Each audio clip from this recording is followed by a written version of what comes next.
The most disrespected person in America is the black woman. The most unprotected person in America is the black woman. The most neglected person in America is the black woman. Hello, sisters. Today's story will be about 15-year-old Kiera Henderson. The people you see on the screen is 15-year-old Kiera Henderson and 27-year-old Gavin Henderson, who is her older brother. Gavin Henderson had recently moved in with his mom and his two younger sisters, Kiera and a 12-year-old sister, after getting released from a Florida state prison. He had done several years for violent crimes, and records show that he had nowhere else to go, so the mother allowed him to move in with her and his younger siblings. The family stated that when Gavin Henderson returned home from prison, he was very ornery and caused many fights with many of the family members, including his sisters. There was a report of him pulling a knife on another sister, but much of that information has not been released. On June 18, Kiera's mother went off to work and left the 12-year-old and Kiera, along with Gavin, in their Dunwoody apartment. The story, which was told by the younger sister, like I stated, who was 12-year-old, said that there was an altercation because Kiera was taking too long in the bathroom, which led to fighting. Gavin allegedly got a 10-inch hunting-style knife and followed Kiera as she ran outside the house. Kiera started banging on the neighbors' doors for help, but no one could save her. The 12-year-old stayed in the apartment and called a mom, who raced home and was dialing 911 on her way home because she wasn't sure of what was happening. In the moment that Henderson stabbed his sister the first time, he said the first thought that occurred to him was going back to prison. So, in his mind, he felt there was no turning back and decided to keep stabbing her. The 12-year-old opened the door and witnessed the killing. Neighbors repeatedly heard Kiera screaming, "No, stop, please stop." Allegedly, Henderson, bloodied by the violence, walked to a nearby store and placed the knife on the counter. He then told the cashier that there had been an accident.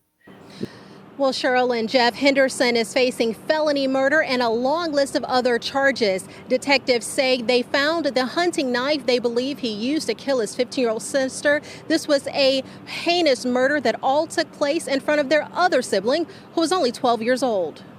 The first case I have will be Gavin Henderson. Mr. Henderson, if you can stand for me. 27-year-old Gavin Denzel Henderson appeared before a judge Tuesday afternoon, charged with murdering his 15-year-old sister, Kiera Henderson. Investigators say he repeatedly stabbed her with a hunting knife in this breezeway, a heinous scene even for experienced detectives.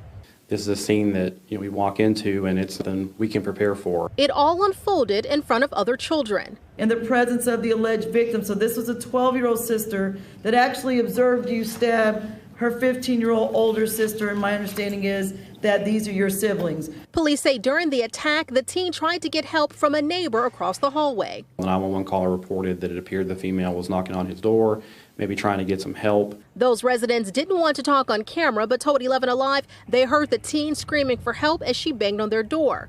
They immediately called police. When the officer arrived in the breezeway and walked in and discovered the 15-year-old victim deceased, there was nothing he could do. By that time, the suspect had already left the location. Henderson called police from a nearby shopping center to turn himself in. Sergeant Robert Parsons says the family is grief-stricken beyond belief. I can't imagine the pain they're going through.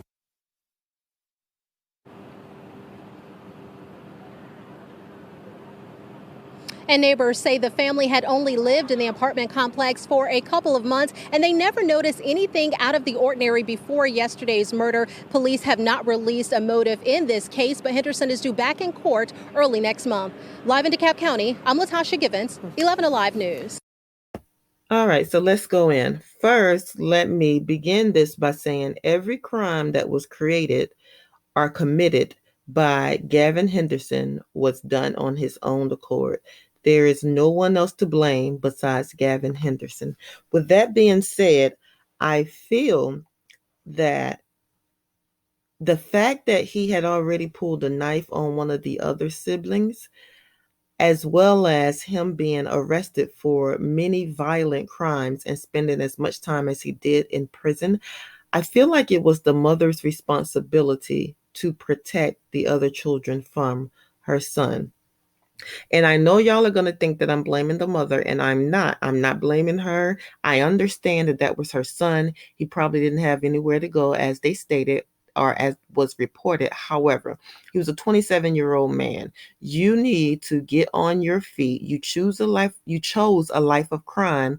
Therefore, I feel that he should not have been in a home with those kids. He should have been left to his own devices. Of course, we can't tell if somebody's going to try to murder their siblings. You wouldn't think that. However, he did have a history of pulling a weapon on one of the siblings before. And as I stated, it doesn't tell if this is a sibling that live outside the house or if this is one of the girls that live in the house. But he did have a propensity for violent behavior, which I think should have made the mother not allow him to come back home, and definitely not allow him to be alone with those girls who could not defend themselves. And I think I failed to mention that this case, the situation actually happened a year ago. And the reason why I wanted to tell this story is because he recently came up for trial, and his case was completed and he was sentenced to life in prison. So I just wanted to bring this situation to forefront to make us aware of another case in which a Black life has not mattered, especially Black lives of women and children. As I stated before, we are being murdered at abnormally high rates. It's not being reported by mainstream media, although several of us are telling our own stories. May Kiera Henderson rest in peace. May Gavin Henderson rot in hell. And God bless the family, and God bless everyone that's going through mourning the loss of Kiera Henderson. Take care.